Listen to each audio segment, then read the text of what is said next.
साइप्रसमा पनि आएर झारू छाड्नुपर्छ यसरी जाँगर देखाउनुपर्छ हामीले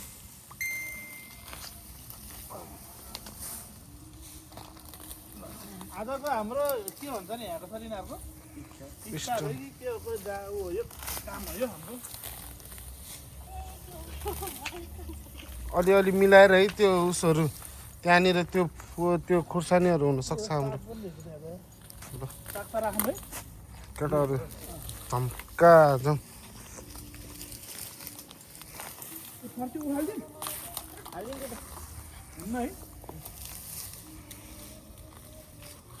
ल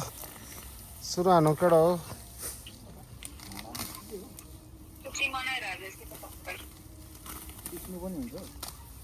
मनाउनु पर्यो नि त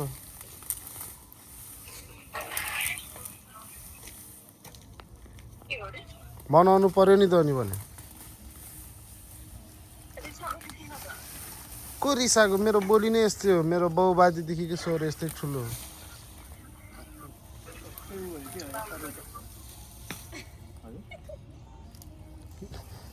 क्यामेराम्यानले अब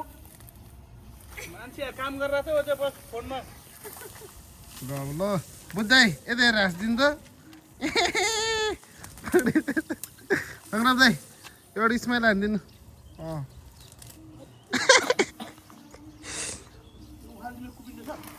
ए किन उखाल्ने नउखाल्नु न नउखाल्नु भने कुबिन्डोको खतरा मस्यारो बन्छ हो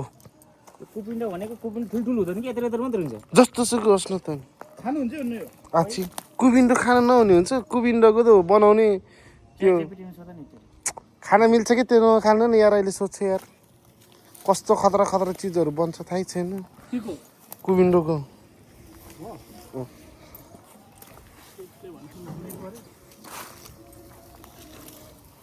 अब यहाँनिर ल्याम्नु खनेर होइन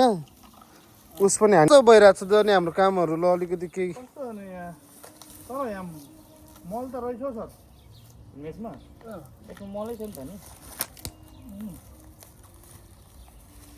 ढेँडो नखायो भने केटाहरू पावर देखाइरहेको छ नगर्ने यो भन्दा त माटो छैन यता ल भयो नि त ल भयो यति भयो नि भयो नि ल ल सक्सेस भयो मिसन सक्सेस साइप्रसमा आएर झारू फालेर नि भ्याइयो होइन अस्ति घर सफा गरे आज हाम्रो सङ्ग्राम सरको घरमा आएर तिहारको दिनमा अरूले मासु र भात बारबिकी खान्छ होइन रक्सी बियर खान्छ हामी झारू फालेर पुरा नेपाली पाराले बस्यौँ होइन यस्तै हो विदेशी जिन्दगी अरू लाइभ कन्सर्ट हान्दैछ पार्टी रक्सी बियर हान्दैछ हामी झारू फाल्दैछौँ अब ढेँडो खाने हो आज ढेँडो बनेको छ हाम्रो क्यामेराम्यान धीरज भाइ छ अब हामी दुईजनालाई यस्तै हो ल रक अलवेज रक ल अब सबैजनालाई साइप्रस लाइफ